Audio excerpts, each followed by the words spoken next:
now the end of the first day of GEW, so you don't need to be welcomed anymore. But, you know, we hope you'll keep coming back for the rest of the days of GEW and getting all the knowledge you need. This is sponsored by KC SourceLink, as well as a ton of other ESOs around the KC Metro. And if you need more time to make your side hustle a business, or make your small business a big business, or make your big business even better, you can stop by any of those tables out there, fill out some lovely sheets, and they're going to get you connected with the hundreds and hundreds and hundreds of resources that hopefully you know about, but maybe you don't. So we are now, I am going to turn this over to Max Sheffield. Correct? I'm on the right class, aren't I? Okay, great. And she is going to teach Polish Your Pitch. And thank you for volunteering your time and being here to teach us. We appreciate it. Yay. All right.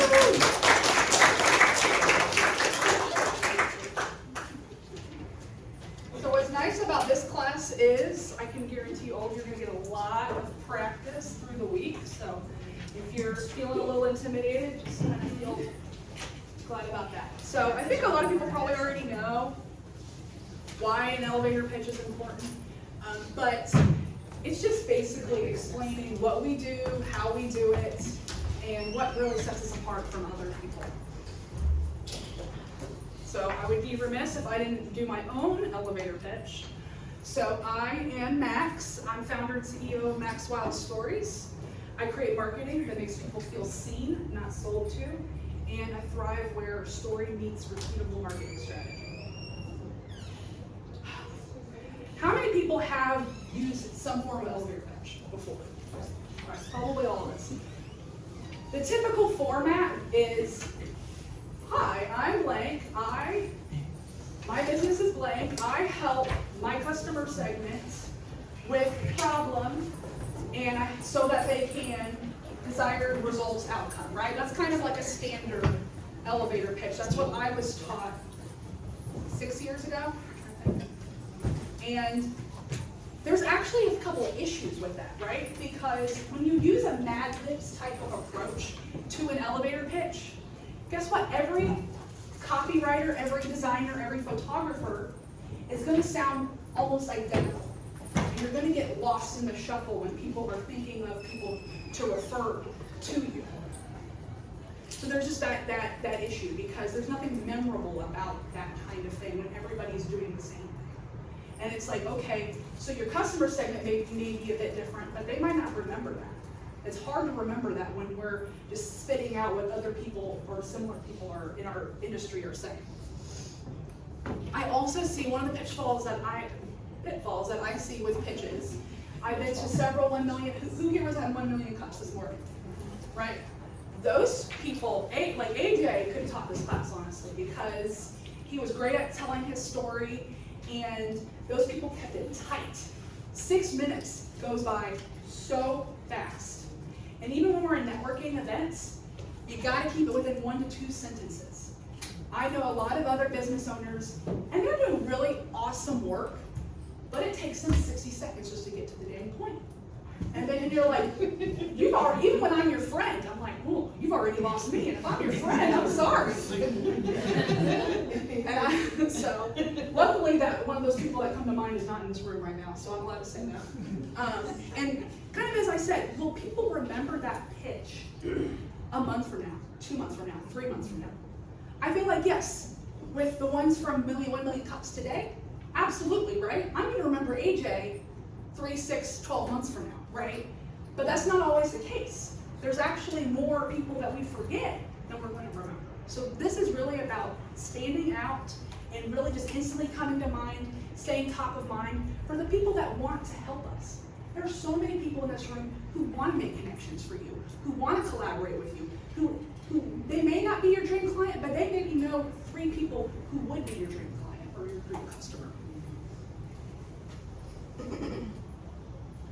So we're actually going to flip it around. I know that we said that pitches help us to be unique, but every type of marketing, and elevator pitches are a type of marketing, you have to think about what's in it for them. There was a PR class earlier today, and that was the whole class. What's in it for the journalists, right? Because elevator pitches also help when you're pitching yourself for media, for podcasts, for Startland News, for any of those opportunities. The elevator pitch is also something that's important. But you have to understand what is in it for them. As a copywriter, for years, I kept that on my monitor, because if we are not understanding how we can help them or what's in it for them, then we are going to lose them. So for all entrepreneurs, the deeper we understand that problem, that we can talk about that problem, we can talk about the emotional state that occurs with that problem, the better we're going to be at marketing. It also builds trust. The people who understand their problem that they're solving in a deep emotional way are the people that we build trust. Hey, they see me. They see what I'm going through from an emotional standpoint, with my relationships, with my business, with my health. They understand me enough that I actually trust them to know how to fix this, because you understand it in a way that maybe other people don't, or they don't talk about it in that deep level. Okay, I'm gonna pick on Crystal. Crystal does a really good job with this. Her name, she's sharing solace. I think that you do it. I'm sorry, I didn't mean to. But I'm talking about you in a good way. I think that you do a really great job with this. She handles people who are grieving. She's a grief Sherpa. I love that word. Anyway, but that is, again, there's a lot of deep emotional, there's things we don't talk about when it comes to it. There's conversations that we're afraid to have, you know, so there's that connection that you're building. Who here has heard of the business model canvas? Is anybody? Of course you do, Jennifer. So there's a version that's kind of more geared towards marketing. It's called the value proposition canvas. And it goes into something called jobs to be done. People do not buy products, people do not buy services. They buy something that is doing a job in their life. So there's the functional jobs, right? Like if I have a leaky faucet, the functionality is that the plumber is fixing that faucet. But there's two other levels that people do not talk about. And then adding that into that pitch is really what's going to elevate it. The first one is, we talked about the emotional, right? What are people able to feel after working with you, right? With a plumber, I feel like, oh, peace of mind, because I have a kid, I need to be able to use water, I need to be able to bathe them, what have you. How does it tap into people's aspirations? That's another piece of it. A lot of people will talk about the pain, and I understand that that is part of marketing, but I find it's a lot easier for us as business owners to talk about the dream, the aspiration. What are they trying to do with this? What is the big vision for them? And tapping into that, because that is going to stay with them in the long term. And then the other aspect of it is social. So a lot of times there's products and service. It improves our social standing, our social identity. We can build bonds. We can pursue our hobbies. We're freeing up time. We're looking at it from that social aspect. For example, I'm going to pick on Jennifer. She's a fractional COO.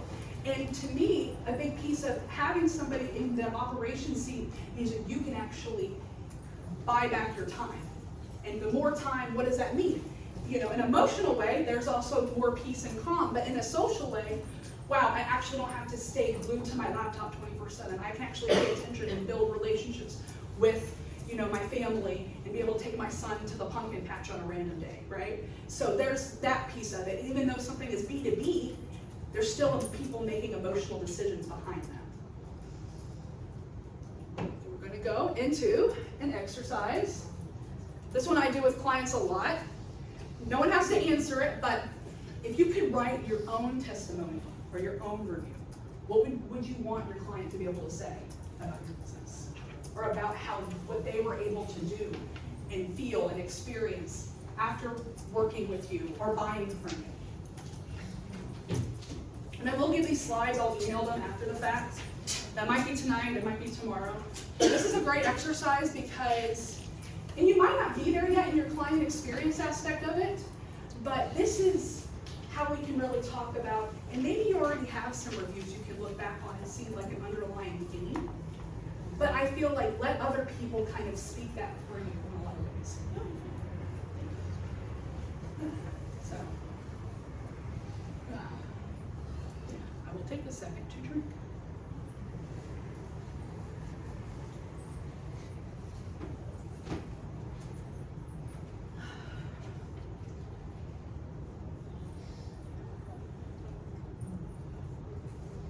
So we're going to start to shift into story, but I have a lot of people be like, oh, the business isn't about me. The business isn't about me. And this is true, right? The business is about either solving a problem, about your customer, about finding gaps in the market. There's a lot of reasons why, we are drawn to creating a business or a nonprofit or an organization. But the thing about telling your story is this quote, right? It is not just a story. The story, it requires a reader, a listener, a viewer to also bring their own interpretation and their own insight into that, right? Like, we can watch the same movie and have different interpretations. That's the same way with stories. I don't really find a big difference between a story like a Netflix show or a movie versus what it's the things that will grab people's attention cross genres.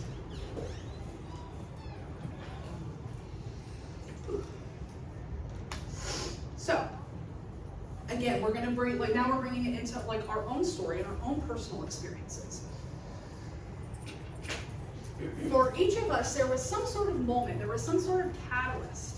And maybe it came from hardship, maybe it came from watching a family member go through something, but there was a moment that we realized, wow, this problem is not being solved the way it should.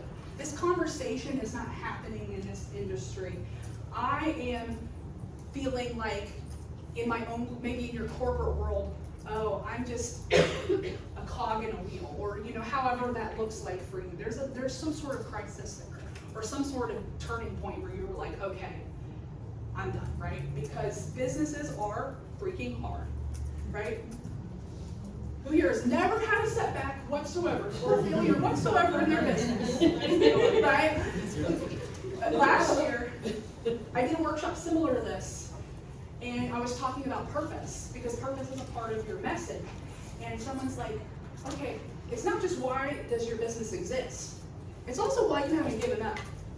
Because this isn't the easy route. It's just not. You have to be resilient, you have to pivot, you have to iterate, you have to evolve. But what keeps you coming back? That can be a part of that elevator pitch.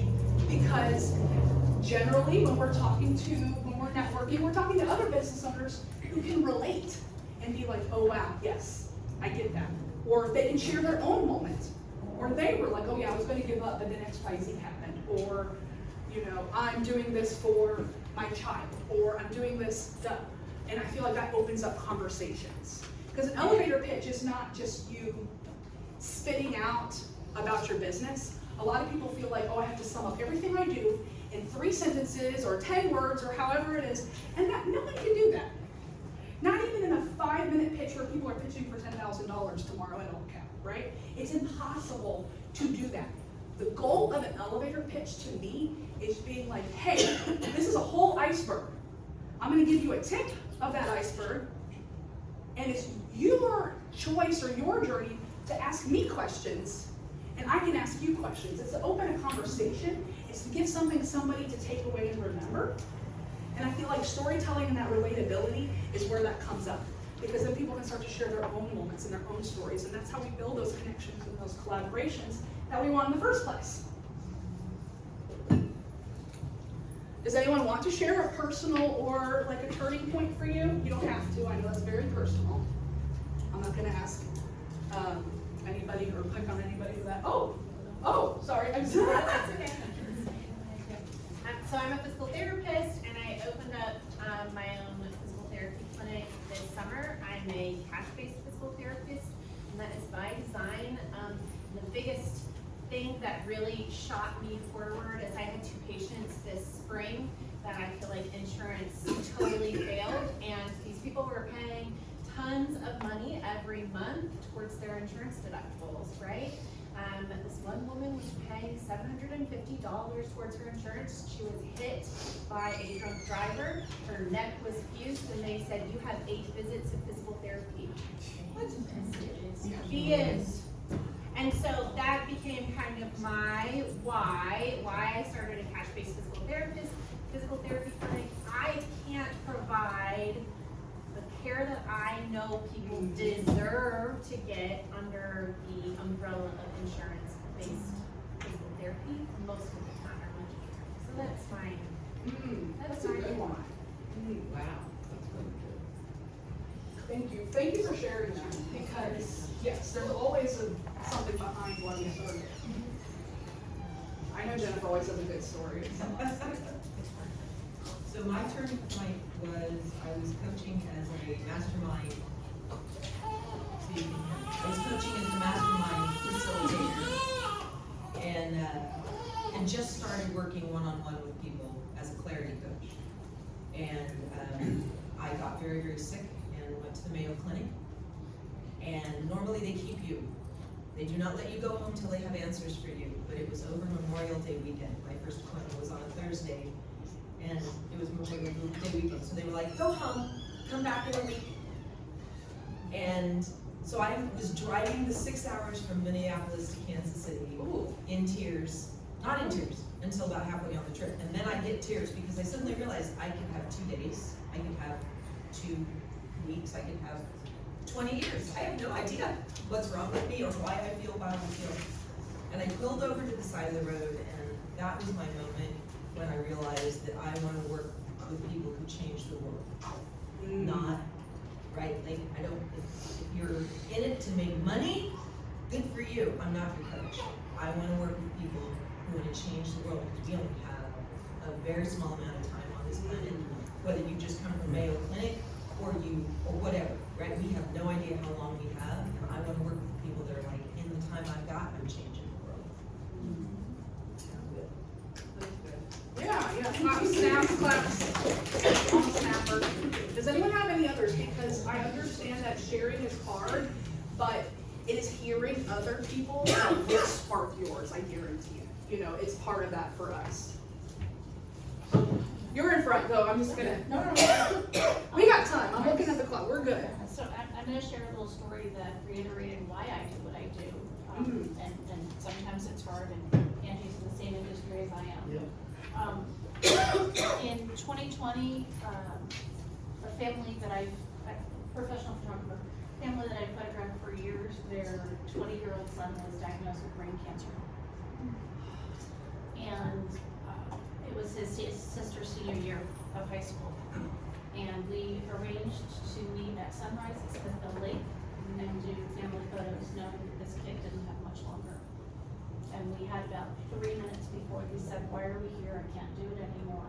And he passed away a couple days ago.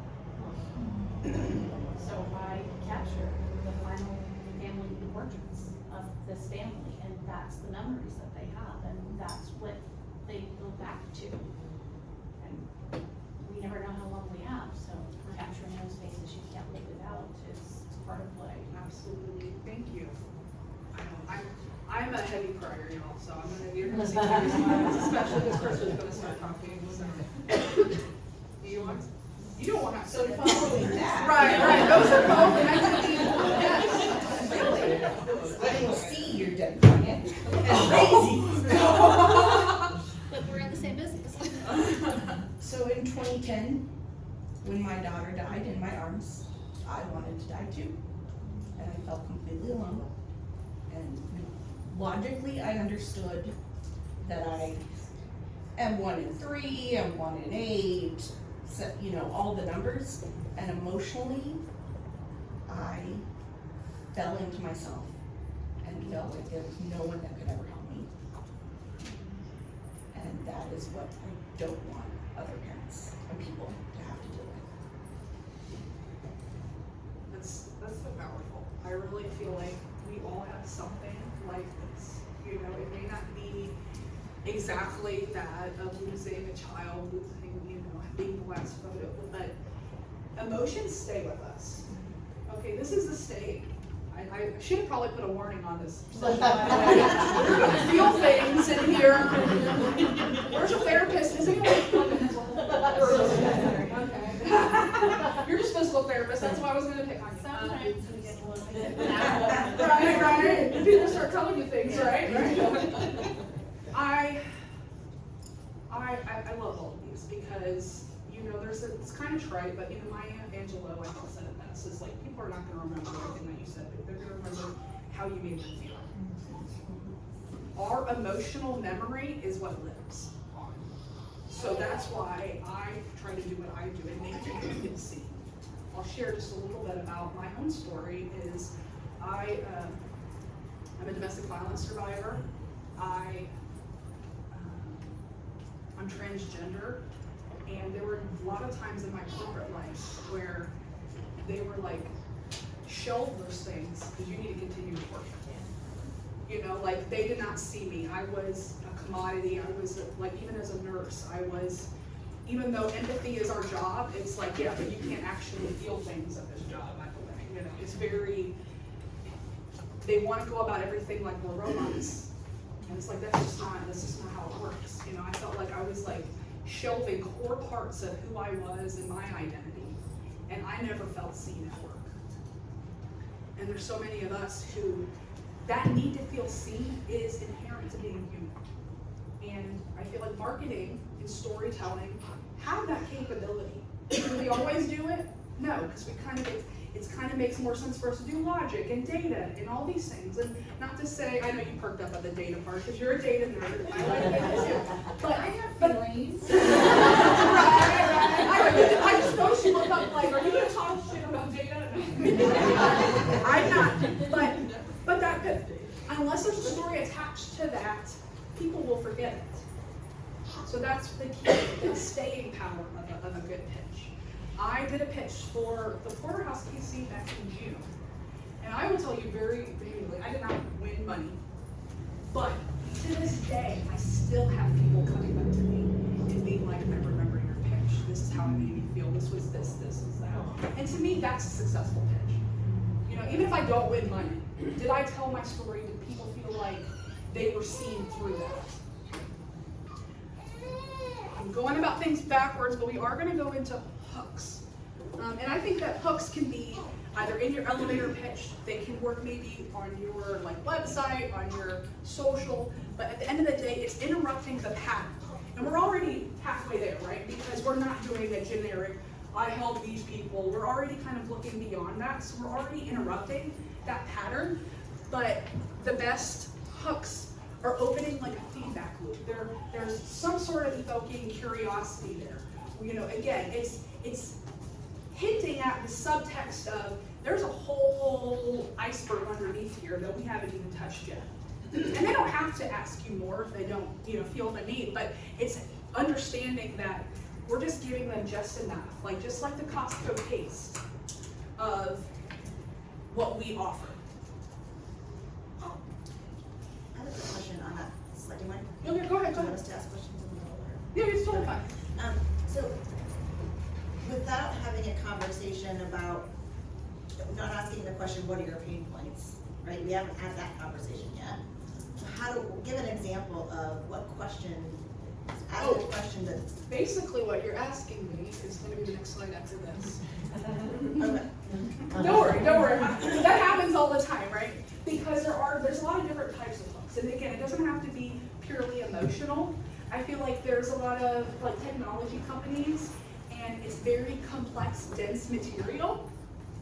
And it's like, okay, how do I explain that in a sentence, in 2 sentences? Sometimes it's not always that easy.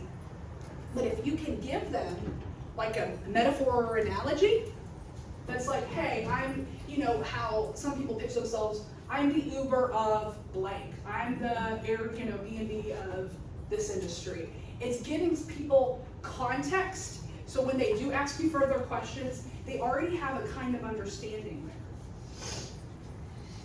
So hooks don't have to be questions necessarily? So a hook doesn't have to be a I question? wouldn't say it's a question necessarily. Okay. It's how can I get people asking me questions? You know, where like, again, you can either go like high level and like, you know, and give like, oh, there's subtext behind this. You know, like, what does marketing that makes you feel seen not sold to mean, Max? You know, like, or whatever, like, or, you know, how does this, you know?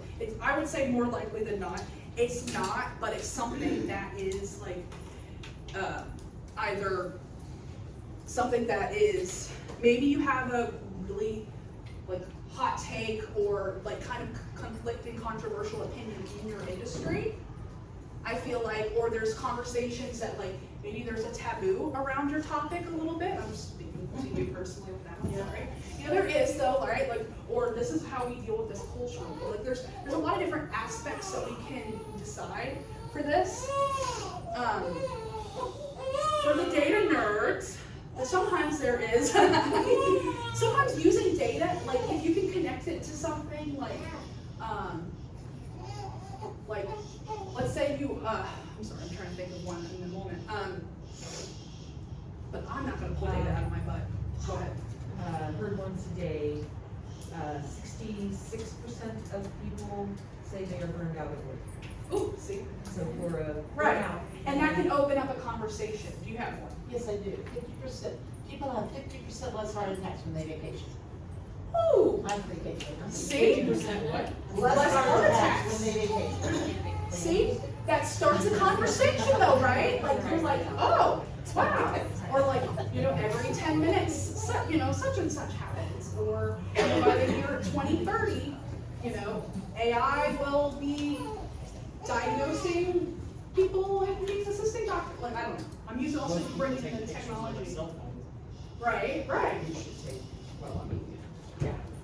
Yeah, so I think there is a way to use data as an entry point into a larger conversation. Again, it can give context to the larger part of your business. So again, I'm gonna satisfy some of the more the logically inclined people. You don't have to be gut punch and make me have the Kleenex. Another thing that works really well, I feel like, in content is there something in the popular culture? Is there a trend or something? Again, not just pointing and doing the, nothing like that, but is there a way you can bring something that's happening right now that's timely into your pitch? You know, for this time, I know a lot of businesses were doing stuff with like the Taylor Swift and Travis Kelce, you know, like that doesn't often relate to your business. You know, like unless you are Taylor Swift's publicist, in which case, teach me all of your ways, please. You know, so you have to kind of find a way to be like, oh yeah, in my marketing world, again, AI is being talked about a lot. But here's the thing: if you don't know how your business is unique, when you use GPT for your marketing, or you use some of these AI for your marketing, guess what? You're going to sound like everybody else.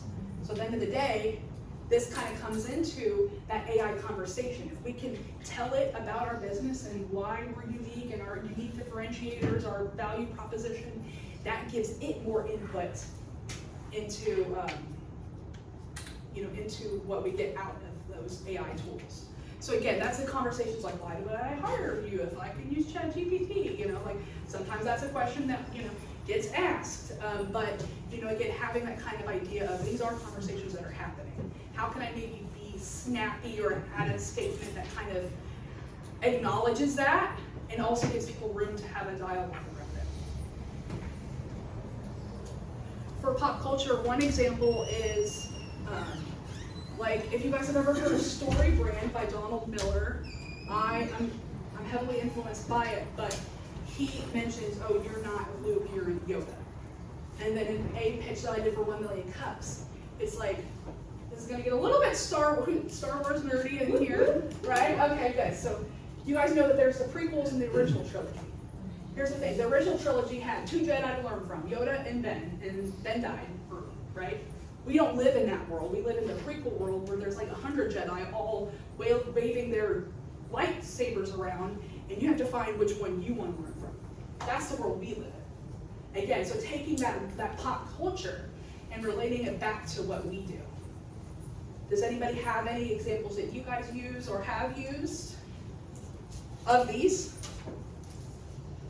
I tried, it didn't work. Which one? When people said, what do you do? I would answer, I help people take the red pill. Ooh, I like that though. Yes. Did everybody get it? Yeah, I did. Right.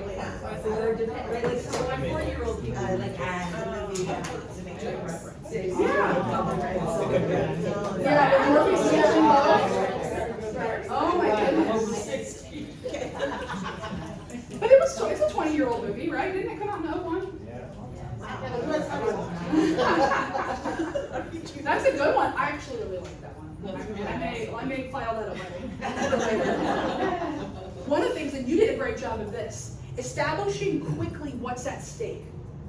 For you, a vacation, right, that falls on the back burner, right? But if we can establish what's at stake for people, if maybe they don't, again, it's not about agitating, but it's like, that's a real data point, right? So you're also being like, hey, if you don't take that time away from work, it'll take it out of you.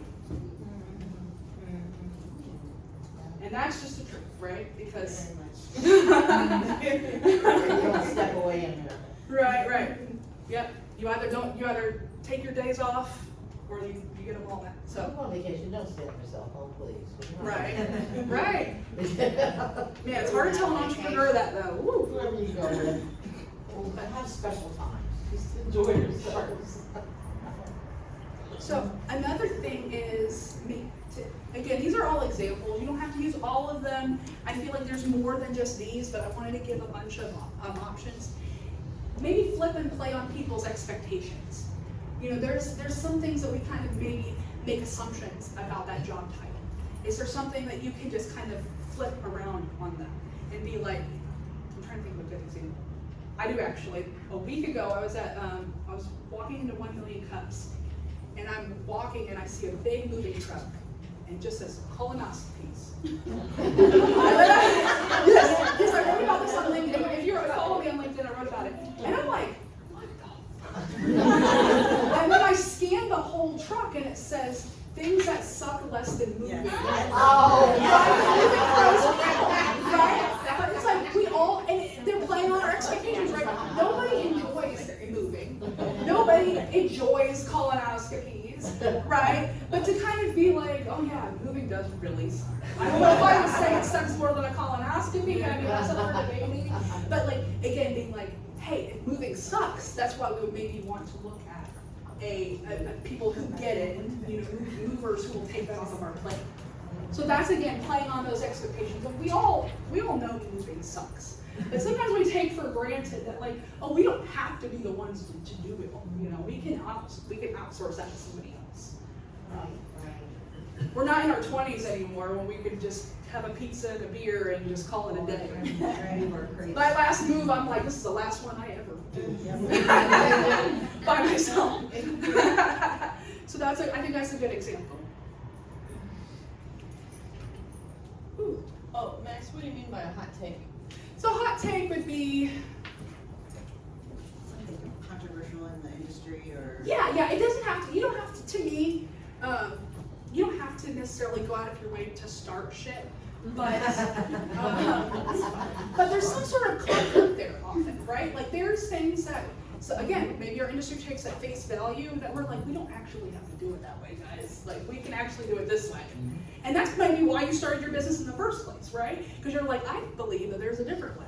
Because what happens, again, when you only teach this way, or you're only, learning this part of it, like for example, and again, I'm gonna use marketing as an example.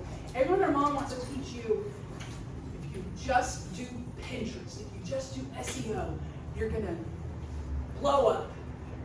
And that's bullshit, and people keep selling it to people, right?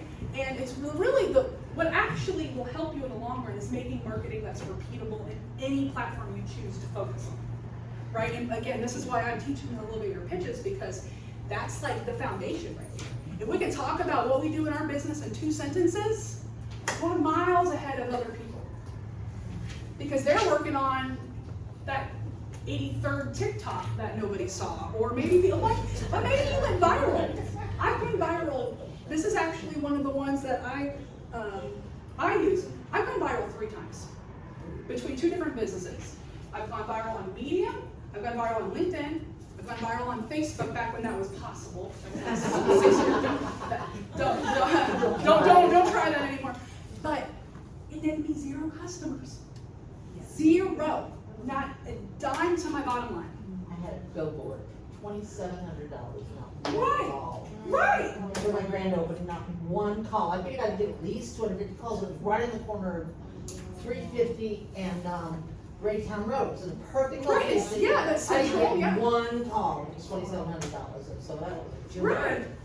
Right, there's lessons learned, right? Over at the coffee shop, they might come, I might do it again. Right. But you know, so I feel like that is something that's shocking to people because a lot of people are like, oh, as long, if I can go viral, if I can get 64,000 people to see my post or my thing about my business, then I will make money. And I can guarantee you from personal experience, that is not necessarily true. People mention it to me, but they didn't come in my, they take it. Right. Oh, you look great. Well, yeah, that would have been helpful 2 years ago, people, you know. So that's an example that I use, but again, like I said, it doesn't have to be deliberately like slinging mud at other people in your industry. I don't necessarily think that that's the best way to go about it, but again, talking about maybe like, this is how people think we're supposed to do it, but this is really how we actually do it, and this is what's more important, or, you know, again, it's just kind of looking at, again, why aren't you, you know, why did you create your business, right? Because usually there's a better way to go about it than what people often are doing. Or you have your own take, like we have a lot of creatives in here. So you have your own style, right? Not to downplay other people's styles, right? Because a photo that Angie does is not gonna be the same photo that Tracy does, right? Nothing wrong with that, but you're like, this is how I view it. I know, I just happen to know there's 2 photographers. And oh, 3 photographers, I'm so sorry. Or do you paint? Me? Yes. Oh, I'm a fine art painter. That's what I thought. I wasn't sure if you did portraits or portraits. But it's painting. We get those Paintbrush. pictures. Yeah. Paints from our work. Oh, nice. I'm sorry. I heard portrait artist and I was like, I don't know. That's So, so I didn't want to leave anybody out. Now, I know this is going to put people on the spot, but you guys want to ask any questions before we try to do this? Let's see how much time we have. It's 4:04. How much time? Do you want 5 or 10 minutes? It's quantity over quality. It doesn't have to be good, but again, the more we think through some of these aspects, what? quantity. Are we doing it ourselves? Do you want to do it for other people? Can you think of ones for other people? I have a hard time thinking of my own. A quick question. Sure. I find myself doing 2 different versions. In this room, I can say I have a voter CRM. But for my target market, CRM, Right. like there's nothing, it's just a, And you definitely want to tailor your pitch. You're going to be different versions. I almost think of it like an accordion. And here's the basis of it. And, you know, and then maybe over here I'm doing it a little bit more expanded, or maybe over here I'm doing it a little bit like this. But no, you're exactly right, because when you're asking for referrals, you're probably going to tell people different things than if you're just talking to somebody to be an ideal client. Right? That's a really good point. I feel like there should still be, like no matter what I tell people in marketing that makes people feel seen, not sold to, I feel like both my people, the accordion, the basic. right, there's a basis, yes. There should be a core message. But for some of us, we might put B2B for this one and Right, ideal yes. client. And then here's the thing, again, I said this in the very beginning, I'll say it again. This is not gonna be the final version. This is getting us started. I know, right? There's no shortcuts to this, unfortunately. But the more we start thinking through it, and again, pulling out quantity, because again, you can still reuse these. Even if they don't end up in your elevator pitch, they can make good headlines on your website. You can maybe incorporate them in a bio. You can use them for separate content. I feel like messaging is one of those things, and this pitch especially, is infinitely repurposable. Because good marketing is repeatable. Okay, let me see. There's 4:06, am I done at 4:30? I'll do 10 minutes. We don't have to do that whole time. Oh wait. Also, if you guys are into Pomodoros, I love these things I got them from Amazon. It's 20-minute timer, 30-minute timer, 5 minutes, 10 minutes. So I just set it on my desk. So if it, again, it's just random, I know it's not marketing or pitch related, but I love this thing a lot.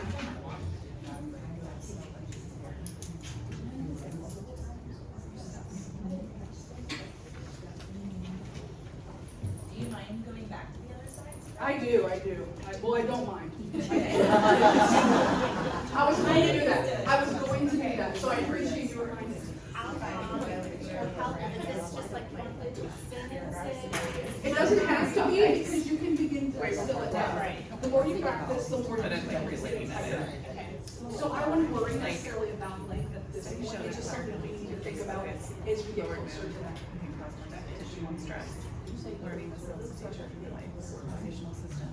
I was gonna say hooks because that's a little bit easier. I feel like we can come up with more of those. But if you want to work on your pitch, I just want to get feedback from folks. Oh, I love that. Oh my gosh. Are we? We are. You should send that to me. Yes. Yeah, I'll see you later. Thank you. Metaphor would be, well, metaphors and analogies are similar. So like propels with the airplane, right? So like again, breaking it down, it's like this. You know, just comparing it to something else. You know, again, it can be concrete or it can be a little more nebulous, right? Like I tell people, I don't know if anyone was in the operations class, but I often tell people, I write the SOPs of your marketing. Because a lot of people think of that as standard operating procedure. So for ops-minded people, I tell them, huh? What do you think of that? What do you think of that? What do you think of that?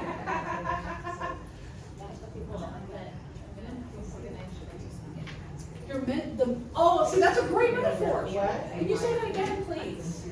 So I am an housing person, and I tell folks that I'm really great at helping them organize their spaghetti. Boom. That's a great mental image, though, right? Yeah. Love it, love it. Thank you.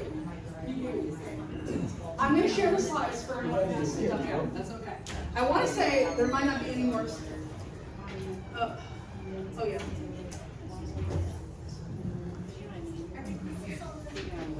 I get it. I'll just look at you funny. So yeah, you can pick on me after like.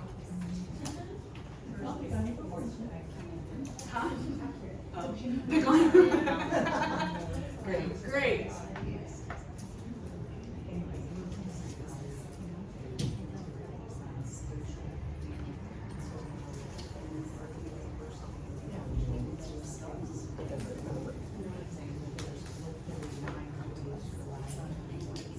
So they created.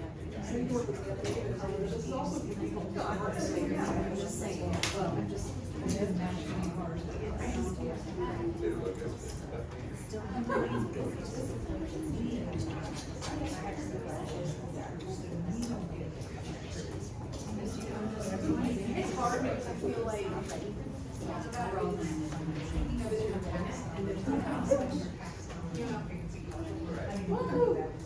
thank you for yours.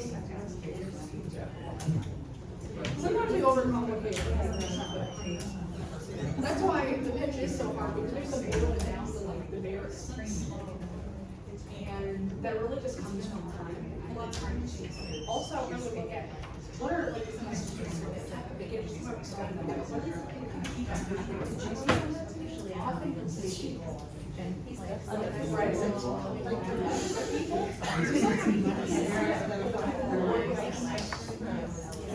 So I would look to say that or so if you look out, like kind of get an outside perspective.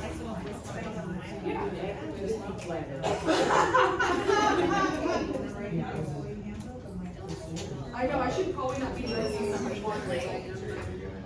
Thankfully, they're almost done.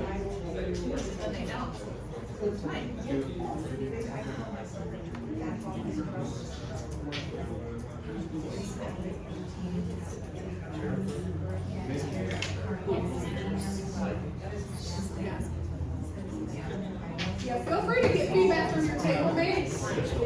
Sometimes we're our own worst critics / overthinking type of deal, so it's what other people often see out of that you'll like, oh yeah, that's exactly right. I see you over there, triple threat. 5, quintuple threat. See, that's your fault. Because you're like, what does that mean? And you're like, da-da-da-da. Looks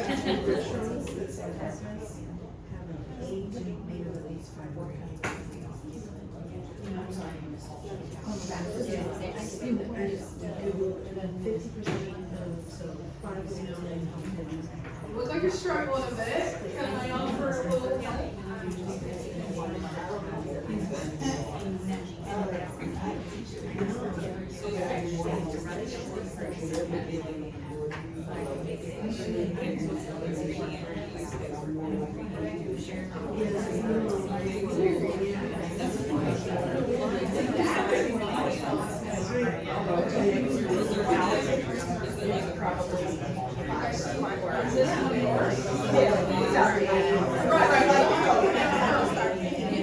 Is there some greatest reason away from the to me, it seems like they're trying to make it right.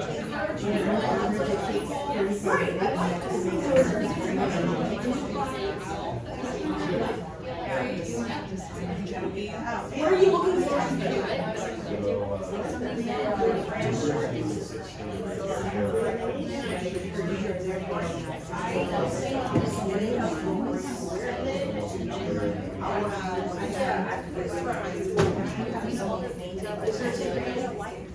Is there something that those brands share in common? Is there anything in those brands that you're curating share in common?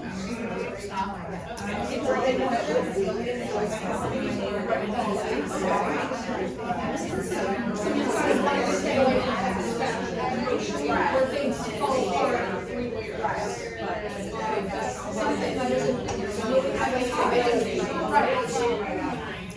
But also, not having to sacrifice the style of the here's the thing. Or you can want to see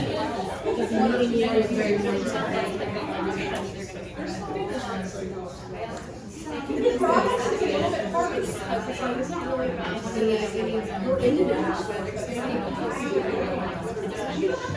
how are you helping them? Like you can because for me as a marketer, it's not really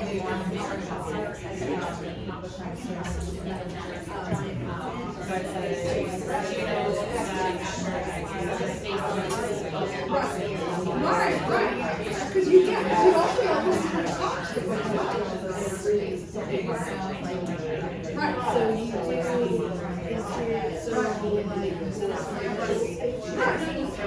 so I also look at the audience.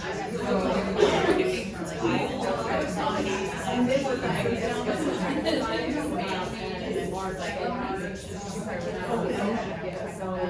you're not going to walk out of here with something that is just it's enough to think about, right? Now, I'm not sure this is that appropriate? One family is their entire house. What's that? Yes.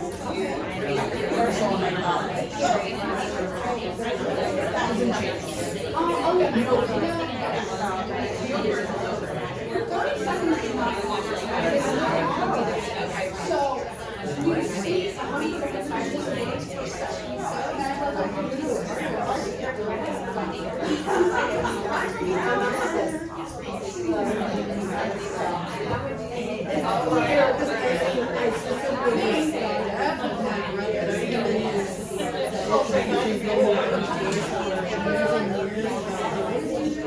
Are we all good?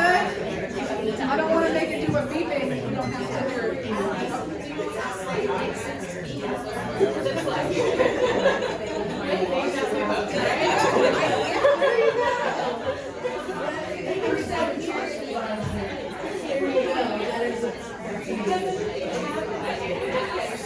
Does anyone have anyone that they want to share at all? Any feedback from us? You got, oh, you're like, oh yeah, okay. This is all rough drafts, so nobody's expecting perfection. Somebody wants to share theirs, okay? Let's help them get feedback. What? Well, I think you were first, so I'll get to you. Okay, so I'm more of a financial person, so I'm not super creative. But, so our family invested in an Airbnb at the Lake of the Ozarks, so we have a place to enjoy our time, but yet we can, right, pay for it. So, we book 100% of the time in the summer, but not so much in the off seasons. And I'm trying to like think about what things I can do, what I can say. So some of the things that I came up with, I feel like we have a large family, we have 4 kids, all teenagers or just above. And one of the things that we have tried to do is like provide a lot of included activities so people can stay on budget for their vacation. So we have like paddle boards and kayaks and 3 different types of grilling and ones that where you can hang a one pot meals. Lots of games, fishing supplies, ladder golf bags, puzzles, board games, etc. A little loft for kids. And you know, I mentioned like bring your groceries, personal items, and you don't have to worry about spending anything else in the home if you don't want to. Like we built like a bird's deck above on top. Just trying to do things that are original maybe.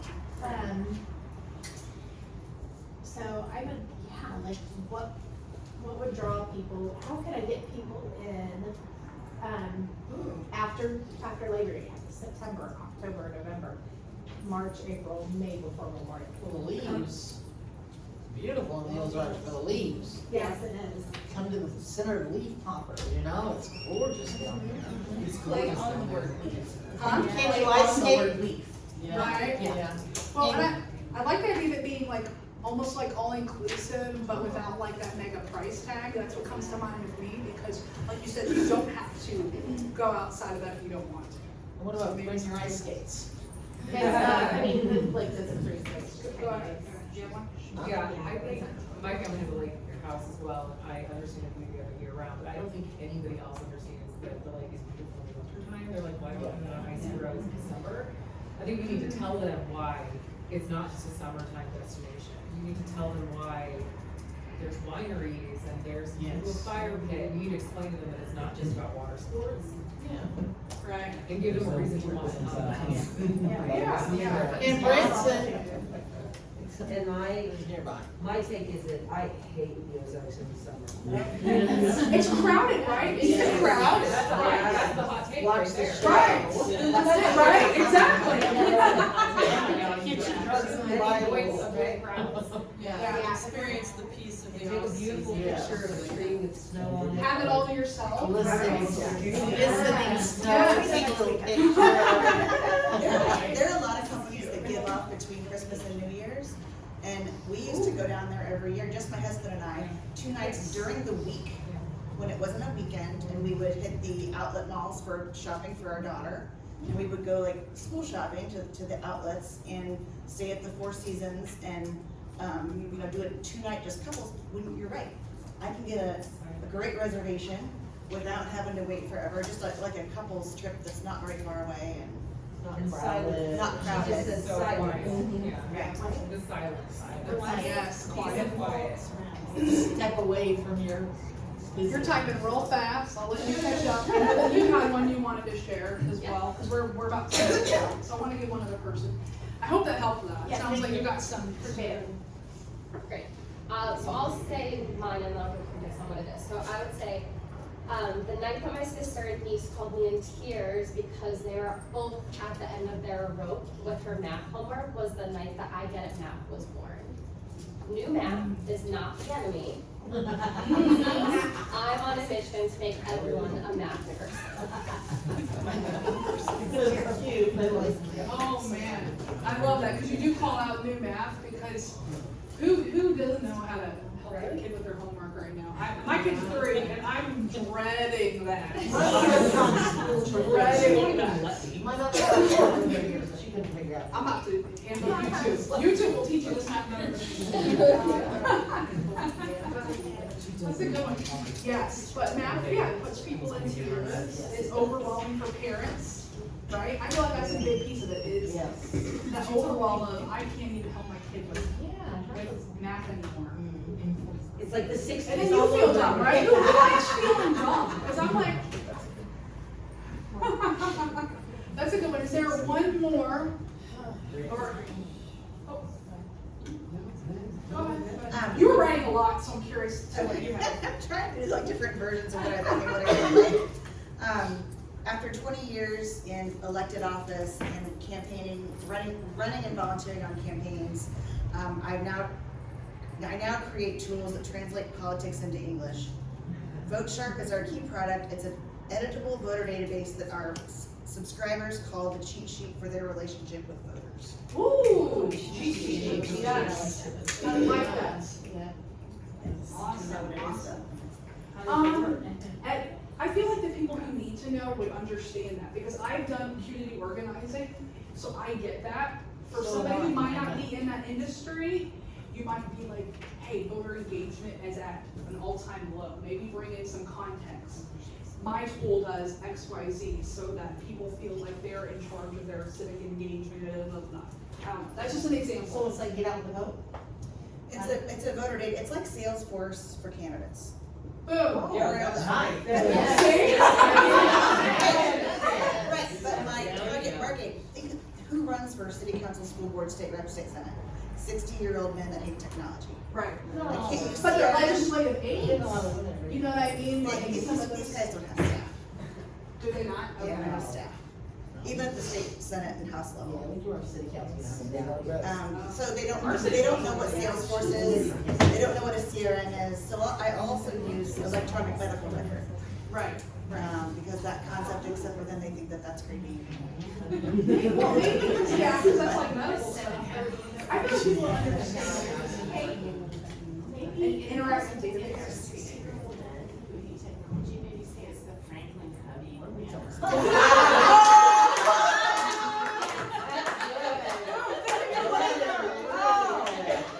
Your Rolodex, right? I like the Rolodex. People will instantly be like, oh yeah, Rolodex, yes. Searchable, editable Rolodex.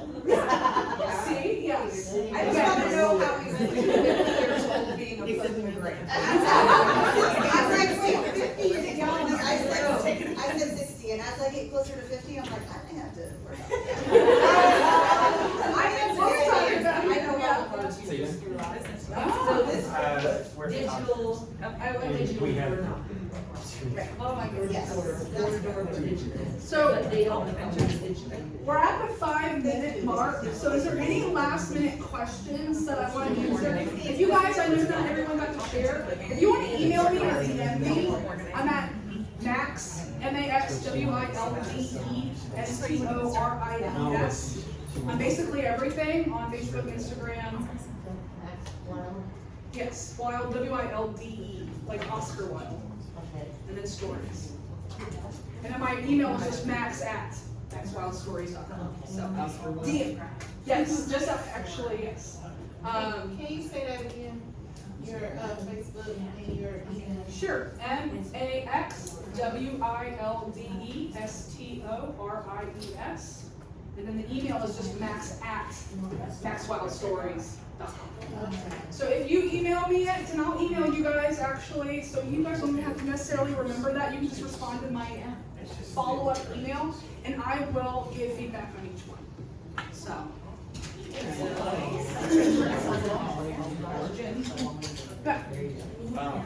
I was gonna ask, when's a good time to use these pictures of numbers? Like, when would you say it's there?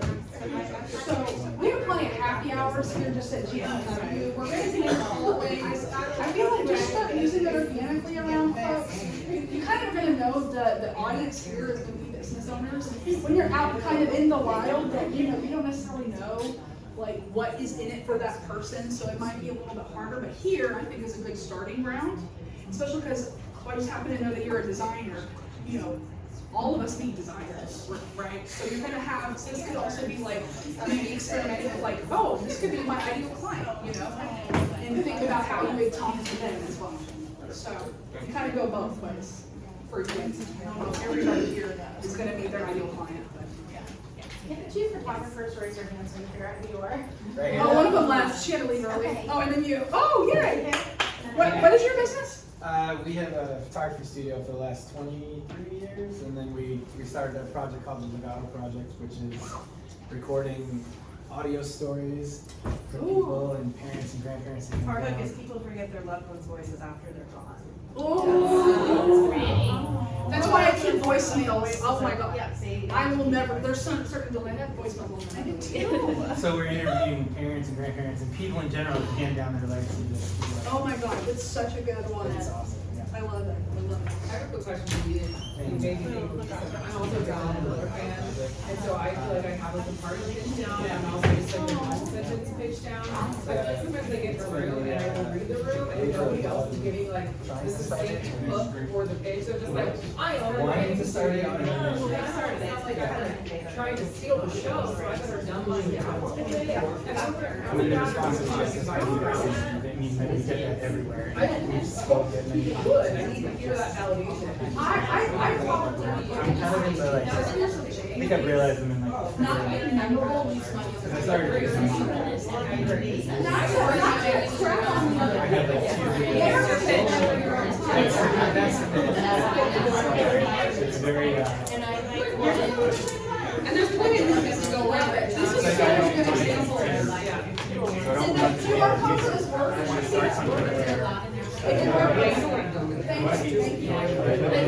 I'm doing it for friends and family, people I care about. I have to